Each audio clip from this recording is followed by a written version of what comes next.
Happy birthday to you. Happy birthday to you. Happy birthday, leading worship well on YouTube. Happy birthday to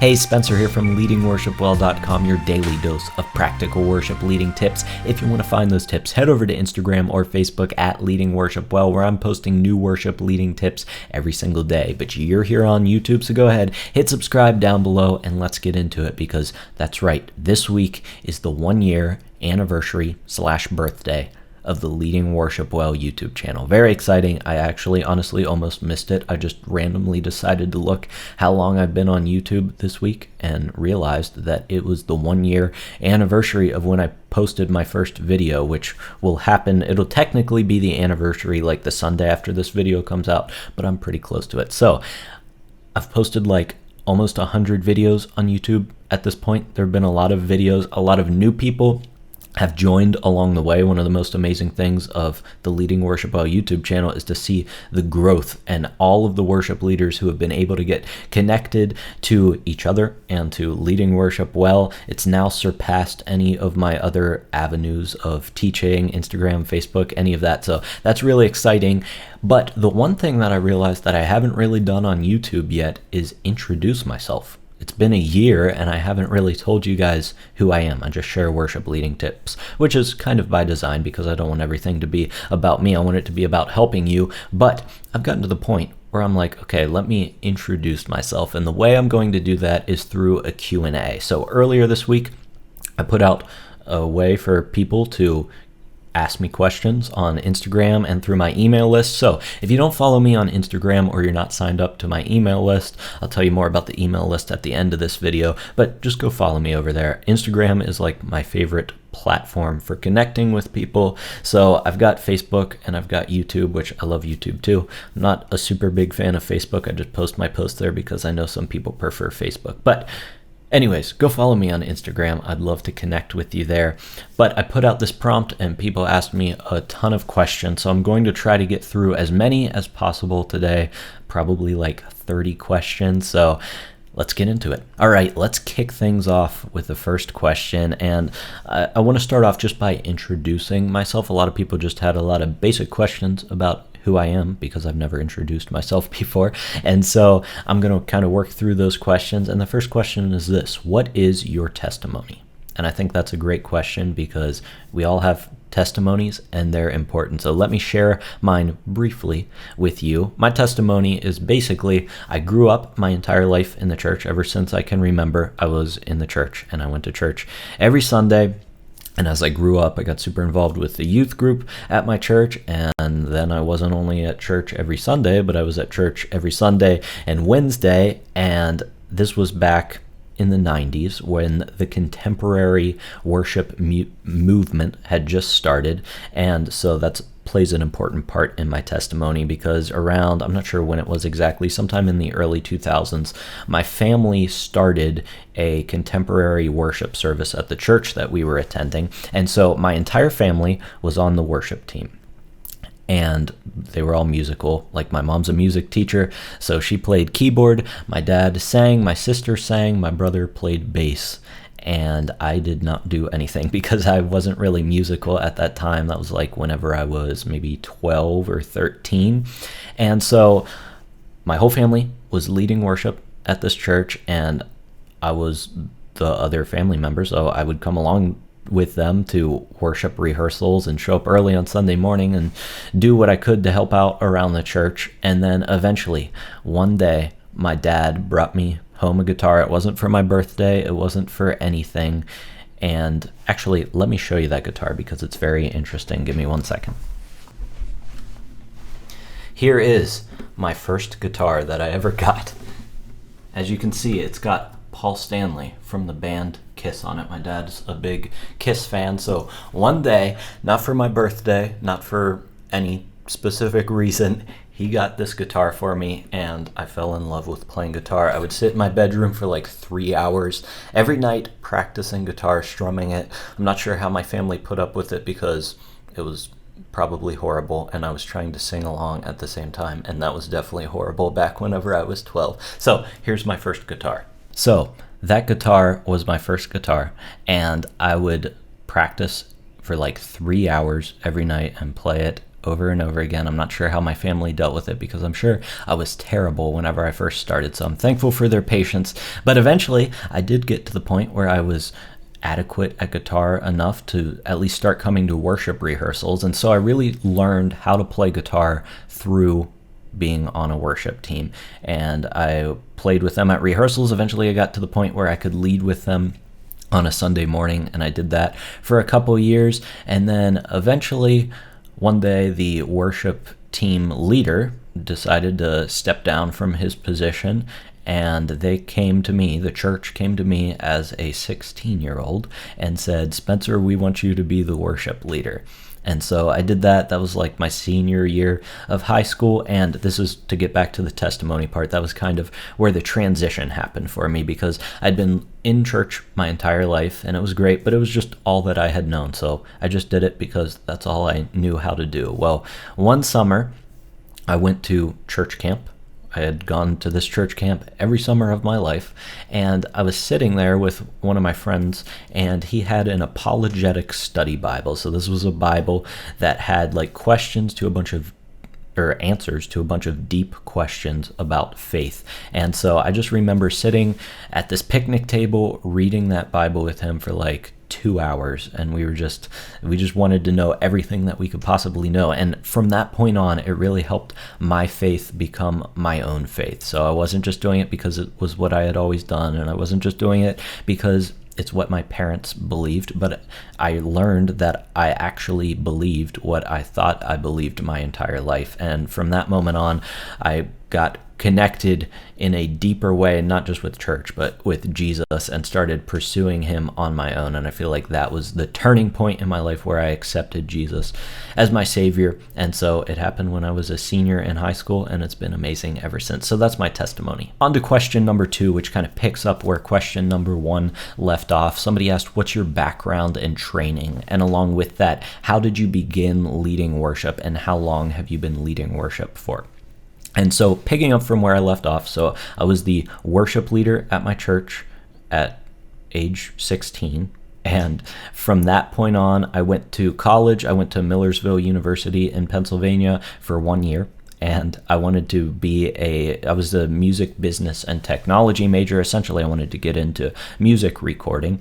And so I did that for a year and decided it wasn't for me. But at the same time, at Millersville University, I got plugged into the campus ministry there and started leading worship pretty much every Sunday at the campus ministry. And so from there, that was like during that time, I realized that I wanted to be a worship leader. So I moved back home and transferred eventually to Liberty Online and went through the program to get a major in religion and a minor in biblical studies. So that's my education. I have a major in religion and a minor in biblical studies, or I should say a bachelor's degree in religion and a minor in biblical studies. And so I didn't go to college necessarily to be a worship leader, but the reason that I chose what I chose is because I didn't want to go on campus, because whenever I moved back home, I had an amazing opportunity to be part of a relatively new church and lead worship there every Sunday. So I was leading worship there, getting a bunch of hands-on experience. And then once I graduated from Liberty Online, I actually got a job at that church that I had been at. And I walked into my pastor's office one day and said, "Hey, I'm graduating from college and my goal is to be a worship leader, and I'd love for that to be at this church." And he was like, "Okay, well, let me run some numbers and I'll get back to you." And a couple days later, he got back to me and he was like, "Yeah, we want you here." So from that point on, I started as a part-time worship leader at the church for like a year and a half or something. And then I transitioned into a full-time position there and led there for 3 years. So that's how I began leading worship. In total, I've been leading worship for 13 years. And so I started when I was 13. Now somebody asked what my age is. So I'm 26. I'm about to turn 27. So I've been leading worship for 13 years. On to the next question, which brings me to the present, like where we're at right now. Somebody asked, what do you do for work right now? And somebody else asked, are you hired at a new church as a worship leader? And you might be questioning why they asked that question. Well, I've shared it before on Instagram, but once again, I've never shared it on YouTube. And so essentially, I had been working at this church for 3 years that I just told you about, and I transitioned out of my role there as worship pastor back in October of 2019. So I haven't been there for the past 5 months now, 5.5 months, whatever the math adds up to there. And so, I mean, it's been an exciting 5 months. I've learned a lot because essentially I've spent the past 13 years in ministry from the age of 16 or 10 years, I guess, in professional ministry from the age of 16 to 26. So it's been a really long time. Even though I basically just graduated college a few years ago, I feel like I've been in ministry forever. So it's been good to just have some time off. And so I'm not leading worship anywhere in the current moment, and I'm enjoying it, enjoying the break, but I am ready to get back into leading worship. So I had an interview recently at a church, so that was before the whole COVID thing hit, so we'll see where that leads after the restrictions lift and we can meet in person again. The next step is for me to guest lead worship there and see how that goes. So I'm excited about that. I am looking into getting back into ministry in the very near future, so I don't plan on just not leading worship again. But I just want to be clear with you because a lot of people ask me what my church is, where do I lead worship, and I'm not leading worship anywhere right now because I'm taking a break, but I'm looking to get back into it. So the other part of that question then is, well, what are you doing for work right now? And the answer is this. Like, I am treating leading worship well like a full-time job for the time being, which is how I'm able to put out so many videos and so many posts. If you haven't noticed, over the past 5 months, I've really ramped things up. So not only am I posting every single day on Instagram and Facebook and my website, but now instead of just one video a week like I had been doing on YouTube, I'm now putting out 3 videos a week. And the only way that I can do that is because I'm treating this like my full-time job. I'm not saying like I'm making a full-time income from it yet. Hopefully one day that might be a possibility. We'll see. But I'm just seeking to still serve the church as the universal church while I'm taking a break from serving like the local church. So that's where I'm at. That's what my job is right now. All right, a couple more personal questions. Somebody asked, are you a single dude or married? Any kids? And I guess if you put it that way, I'm a single dude with no kids. Do you have any siblings? Are they pretty awesome? Was the next question. And my sister asked that question. So yes, I do have siblings. I guess they're pretty awesome. I have a brother who plays bass. He's played bass with me pretty much since I started leading worship. And then I have a sister who's sung with me while I've led worship. And so yes, I have 2 siblings. And like I said, they've played a major role in my worship leading, as has my whole family, because we were the worship band at the church that I grew up in. Now let's get into a little bit of the behind the scenes of leading worship well and sort of how it all started, because the next person asked, what made you want to get into creating a platform to help worship leaders? And so I started leading worship well 3 years ago now. Well, this is my 3rd year, so like 2 years and a couple months, whatever it is. And it started just as an Instagram page, which is why I love Instagram, because that's where leading worship well started. And essentially it started back in, 2018, just as a challenge to myself. I wanted to challenge myself to post a worship leading tip every single day, because I'm an Enneagram 5. And if you don't know what an Enneagram 5 is, it's the investigator. Basically, the sin of the Enneagram 5 is that we're greedy, and not just in material resources, but we like to hoard knowledge. And so in an attempt to overcome that sin, I decided, instead of hoarding knowledge, which I had gained through 13 years in worship ministry, I decided that I wanted to share it with people. And so my challenge to myself was to share a worship leading tip every single day. So it started on Instagram. And I remember writing out my first 9 posts, because that's what you need, 9 posts to fill up an Instagram page and make it look full. And so I posted 9 posts, and then the next day I posted another post, and then the next day I posted another post, and so on and so on and so forth, until eventually, like, people started listening, which was really surprising to me because I didn't know how would go. It was just a personal challenge for myself. And so after a year, I don't know how big the Leading Worship Well community was, but it had grown to a decent amount. And so I was like, well, now people are actually listening, and so I can't just stop now. So I did it for another year, and it grew even more, and I started the YouTube channel during that time, and it grew even more, and now I'm here. And so I just like helping other worship leaders. I love the connections that I'm able to have with other worship leaders. I get DMs from people all the time, and just I've been able to have some really good friendships with worship leaders that I wouldn't have met otherwise. So I got into it essentially as a challenge for myself, but I'm staying in it because I've discovered that I have a passion for leading leaders and helping other worship leaders lead their churches well. Let's move on to specifically about YouTube and why I decided to start a YouTube channel. And I've got to give a shout out to Jake Goslin from Churchfront, because he was the one that told me, like, probably 8 months before I actually started the YouTube channel, that, man, you need to create a YouTube channel. And I didn't do it for 8 months. And then finally, I just decided to dive in and create a YouTube channel, because I had, like, at that point, probably 600 posts. Like I said, I've been posting every day on Instagram at that point. And so I had all these posts, and they're good, but they're micro content, because you can only post 2,200 characters on Instagram. And so I wanted to do some more in-depth training, and so I released my first video. I'll link to that right here. It's kind of interesting. I watched it recently. It's not as bad as I thought it was, but it's a half an hour long, so buckle in. I've really shortened my YouTube videos since then. And so I just started off with this longer form content, and wanted to not just teach people in little short blog posts on Instagram or my website, but I wanted to do some more in-depth training, which I feel like I've been able to do up to this point, and I've kind of condensed things a little bit more. Most of my videos are like 10 to 15 minutes long now.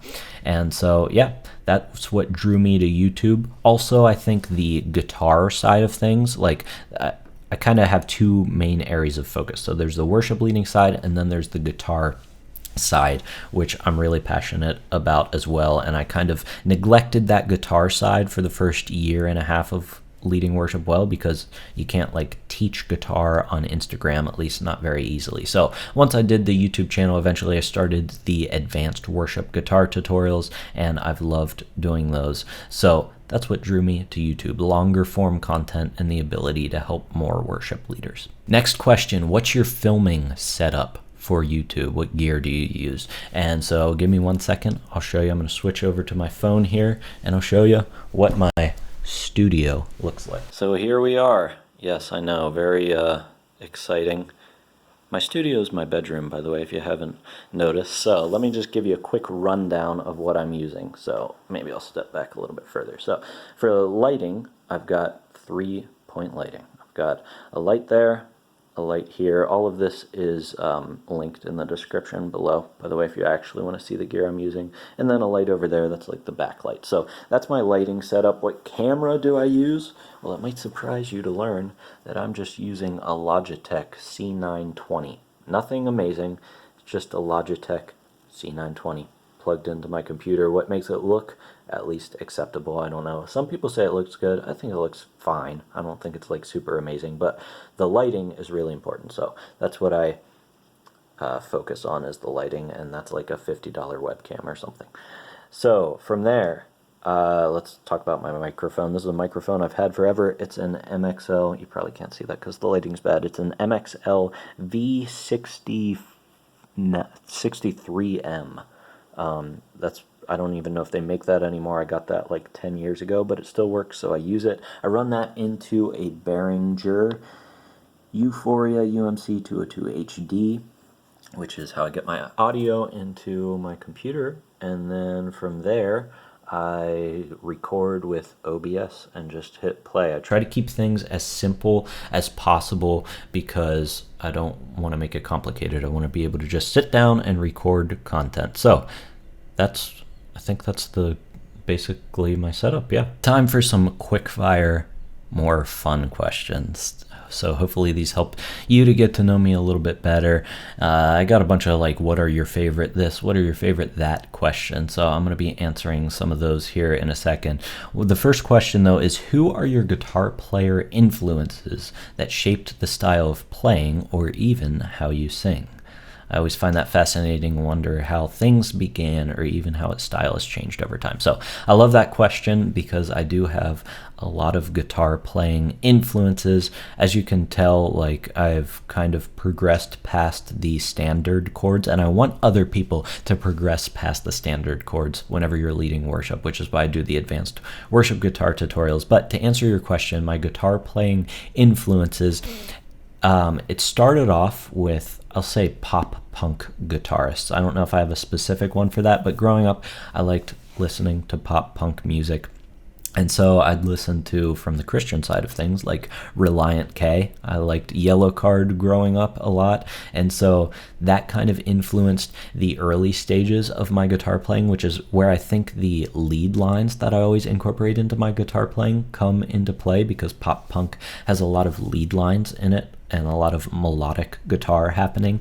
So that sort of influenced that side of things. I think from a singer-songwriter perspective and the acoustic side of things, John Foreman from Switchfoot, I'm a big Switchfoot fan. He influenced my guitar playing, and I love not just the full band Switchfoot songs, but I really like the acoustic versions that he put out, and even his solo stuff. So that kind of influenced my direction towards just playing acoustic guitar. I play electric occasionally, but most of the time I just play acoustic because that's what I prefer. So, and then the last guitar player is, I think, John Mayer. I've learned a lot of John Mayer songs over the years, and he just has such a unique way of doing things. I feel like I've learned a lot of things from him and how he's played guitar. If you notice, I use my thumb all the time. That's a direct cause from listening to John Mayer and learning how to play his songs. He uses his thumb all the time. So those are my three biggest guitar influences. Next question, do you lose more hair with each rehearsal? Haha, very funny. No, I don't, because I've already lost all my hair and I have no hair left. Where did your love of cooking come from? If you don't know, I like to cook. That's one of my hobbies. I'm going to talk about that in a second. Somebody asked my favorite hobbies. That's one of them.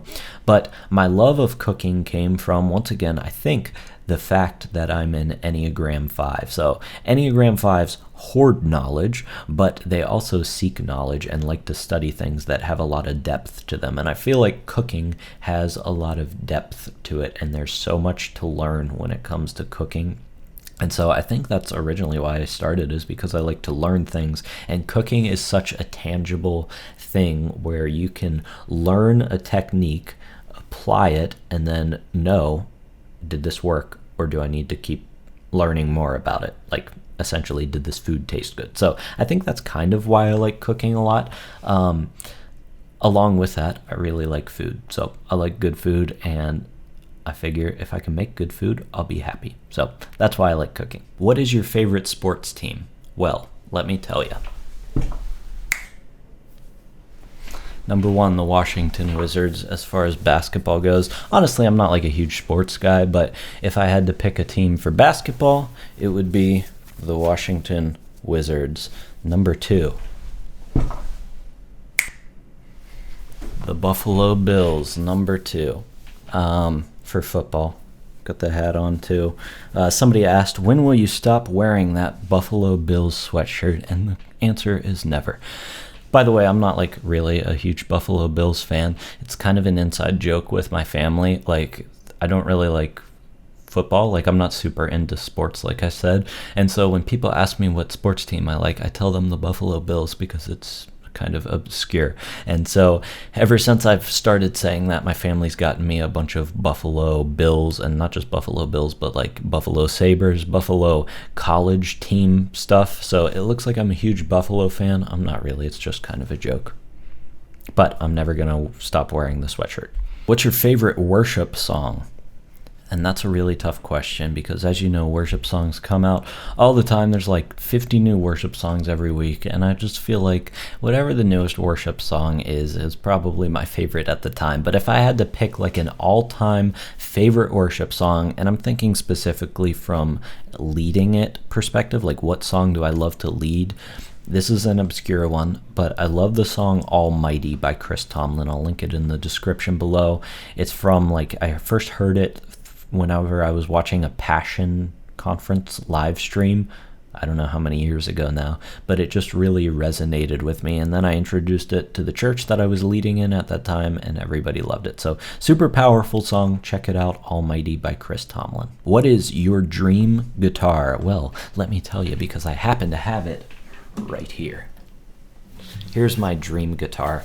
If you haven't noticed, I'm not super into gear, and so I just like to use what I have. Like, this is $1,000 guitar. So I bought this guitar whenever I graduated from high school. So that job that I told you about where I was a worship team leader in the church that I grew up in, saved up all my money that I made from that job and bought this guitar. And so it's kind of got special value to me in that way, but I also just really like this guitar.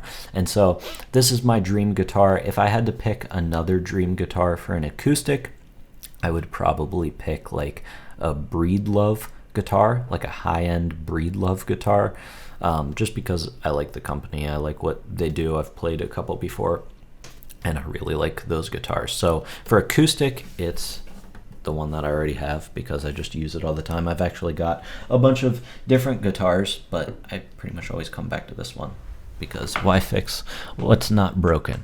And so that's the acoustic. For an electric, I've always had my eye on a PRS gold top guitar, which I'll probably never get because the one that I want is like $2,000, and honestly I'm not going to spend $2,000 on a guitar unless I like win the lottery someday. And so yeah, that's my dream guitar, but I'm probably not going to get it because I'm not super into gear. What's your favorite band? Well, I've talked about it before. Growing up, it was always Relient K and Switchfoot, and so those are my favorite bands. I don't think that they can be beat. I like a lot of other bands, but I think those two are my favorite, and they have been for a while. As far as worship bands go, I've got to go with Elevation Worship at this time. I feel like every song that they put out is super good and super relevant to the church. So Elevation for worship side of things, Switchfoot and Relient K for non-worship things. Who's your favorite guitar player? I'll go with John Mayer. John Mayer's just too good. I'm sorry, I can't get past his guitar playing. It's just so tasteful, and I've learned a lot from him. So he's my favorite guitar player. What's your favorite book of the Bible? And that's a hard one because there's I don't know, it's hard to pick a favorite book of the Bible. I'll go right now with 1st and 2nd Timothy. Just as a young leader in the church, I feel like the writing in there is really practical to where I find myself in life right now. So I'll go with 1st and 2nd Timothy. What's your favorite Bible verse? And once again, I'll go from a ministry side of things and say Ephesians 4:12, which is Christ himself gave the apostles, prophets, evangelists, and pastors and teachers to equip the saints for the works of service or works of ministry. And so why I like that verse is just because it tells us as worship leaders, as leaders in the church, and me specifically, it reminds me that it's not my job to do everything. And so I find a lot of comfort in that, especially after you've been in ministry for 13 years. You kind of get to the point where you're like, man, I'm just doing everything. But that's not our job. Our job isn't to do everything. Our job is to teach the people of our church how to do the works of ministry. What's your favorite food? I just like food in general, like all food. I think I like cheese, like trying different cheese. I always get cheese plates whenever I go to restaurants, so that's kind of interesting, I guess. I like that. I like falafel. I like shrimp tacos. I'll go with shrimp tacos. My favorite food is shrimp tacos. Anytime I go to a restaurant and they have shrimp tacos on the menu, I get shrimp tacos and I use that to judge whether it's a good restaurant or not. What's your favorite hobby? Well, obviously music. I love playing music, writing music, whatever. I probably spend like 75% of my time doing that. I also like cooking. I've talked about that before. And I'd say a third hobby is hiking/camping. So I like to go out on I don't like to do like multi-day trips, but I like a good overnight hiking trip every once in a while. I sleep in a hammock because I'm hipster like that. And so, yeah, I like hiking. What's your favorite YouTube channel? Well, I'll start off with worship leading YouTube channels first because I watch a lot of those. So I'll say, Hey Worship Leader, because he was just on my YouTube channel earlier this week. Shout out Jimmy Cooper. I'll go Church Front with Jake Goslin, Worship Tutorials with Brian Wall, and Practical Worship, Dave Dolphin. Worship Leader Hangout with Chad Buckland. What else? Reawaken Hymn /Minus Studio with Nathan Drake. And I feel like I'm missing one. Sorry if I missed you. There's somebody else out there that I can't think of right now, but I'll try to link some in the description below. So that's for worship leading. Apart from worship leading, I follow like just a lot of random YouTube channels. I watch more YouTube than I watch TV. So I've been following the Survivor Man YouTube channel right now. He's put out a lot of good stuff right now, a lot of like commentaries on episodes that he's done. And I'll go with like cooking channels. So I like Not Another Cooking Show and what used to be the Brothers Green YouTube channel. I think it's like Pro Home Cooks now. And Food Wishes with Chef John. Those people have taught me how to cook. And then like outdoors stuff. So Frozen Outdoor Adventures. I just like him because he shows his camping trips, and that's exciting. And I follow like people who YouTube their journey on the Appalachian Trail every year, so those are kind of like one-off YouTube channels, but that's what I watch on YouTube. We've made it to the final question, and the final question is, what's the best book you've ever read? And there's just too many to choose from, so I'll give you some of my personal favorite books that I've ever read, and then I'll do it from the worship leading side of things as well. So number one is The Practice of the Presence of God by Brother Lawrence. It's just about recognizing that God is always with you, but super powerful book, really short and practical. So I like that one. Next one is Jesus Through Middle Eastern Eyes, Cultural Studies in the Gospels. Kind of like a deep book to read, but I've always been into the cultural context of Scripture, and this really covers like what Jesus said thoroughly and how it related to not just what we think today, but like the culture that he actually lived in. And then the other book that I don't have right now because I've been lending it to people left and right is Just Do Something by Kevin DeYoung. It's just about the fact that there's an idea I've been struggling with, which is struggling how to communicate to people, which is that God has a specific will for your life, but he also has a general will for your life. And that's what this book talks about. And so it just covers the idea that like God has a specific will for your life, but so many people chase that specific will that they miss out on the general will that God has for all Christians. So if we would just focus on the general will and stop trying to like look for the exact right thing to do in every moment, like specifically, and just do what God has called us to do through the Bible, then we would be much better off. And 3 quick recommendations for worship leading books. I'll link these in the description below. The Pursuit of God, A.W. Tozer. That's like a theological side of worship, and so that's a good one.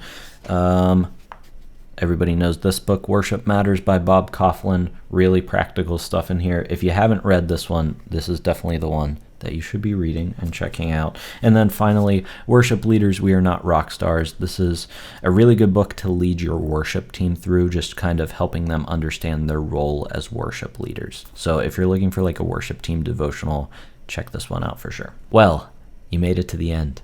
Hey, I know this video was super long, but I just want to say thank you for being a part of the Leading Worship Well community. Wherever you joined along the path, whether you've been with me since the beginning of my days on Instagram, I know some of you have. That's amazing. Maybe you just joined a couple months ago, whatever it is. Thank you for being a part of the Leading Worship Well community in general, but particularly on YouTube. And I've got a lot of amazing things planned for this coming year, some different things that I'm going to be trying. I can't wait to share those with you. I've already started to roll some of those out. If you've got any suggestions for things you want to see, leave it in the comments below. Like, this purpose of this YouTube channel is not for me, it's for me to help you. And so in order to help you, I'd love to know what you want help with and what content you'd want to see on this channel. So thank you so much for all of your support over this past year. Thank you for joining along. I can't wait for another year of leading worship well on YouTube. And until I see you next time, keep leading worship well.